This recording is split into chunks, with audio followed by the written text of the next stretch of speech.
colleagues. I'm very glad to be here for the 27th session of the India-Russia Inter-Governmental Commission on Trade, Economic, Scientific, Technological and Cultural Cooperation. Let me begin by thanking you, Excellency, and the Russian side for your warm welcome and hospitality. Since our last session, our leaders have continued to provide clear direction for our special and privileged strategic partnership.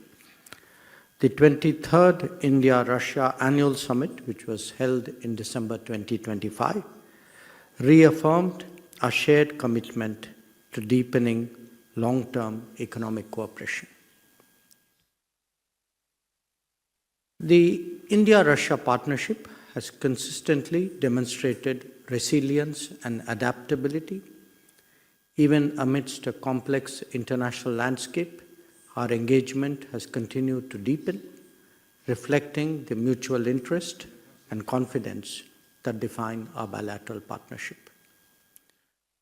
Over the last 5 years, bilateral trade in goods has increased more than fourfold, from about $13 billion in 2021-22 to nearly $60 billion in 2025-26.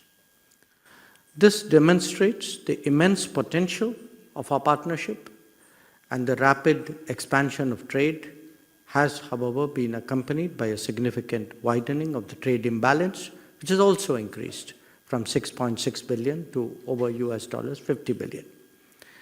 Addressing this imbalance is today one of our foremost priorities. Excellency, colleagues, progress on market access, removal of tariff and non-tariff barriers, strengthening payment mechanisms, and stronger business-to-business engagement will be critical for addressing this imbalance and achieving our shared objective of $100 billion in bilateral trade by 2030. We can today also take stock of discussions which have been going on the India-Eurasian Union Economic Union Free Trade Agreement. Excellency, you spoke of our wide-ranging cooperation in many domains, from energy, nuclear, metallurgy, space, railways, fertilizers, to mobility of skills, to connectivity, and to payment mechanisms. I do believe today that our discussions will take each one of these domains forward.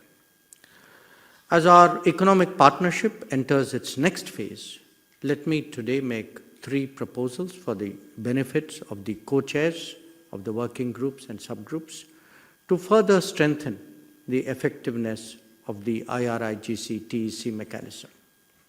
First, let us focus on implementation and outcomes.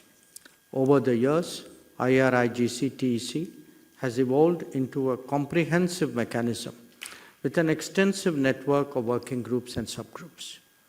Going forward, the effectiveness of our efforts should increasingly be measured by the outcomes we deliver. Each working group must prioritize deliverables to be achieved before the next session and actively engage in problem solving. Second, let us further strengthen our engagement with business.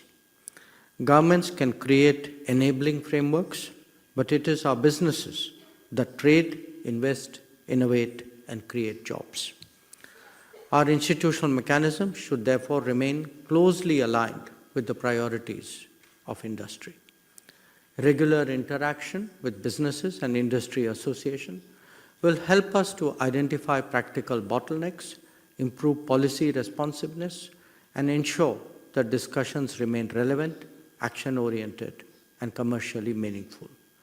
The holding of INNOPROM in India in the coming weeks is a very good signal in that regard. And third, constantly update our view of opportunities and explore new possibilities. The complicated international scenario will constantly throw up fresh ideas because we are all focused on de-risking and diversifying. Economic demands and technology requirements will add to this mix. Our fundamental complementarity still remains underexplored. But even the last few years have seen progress in realizing this potential, and we must take that forward. So let me conclude, Excellency, by reiterating our intention of fully utilizing the IRIGC platform to realize our stated goals. I thank you.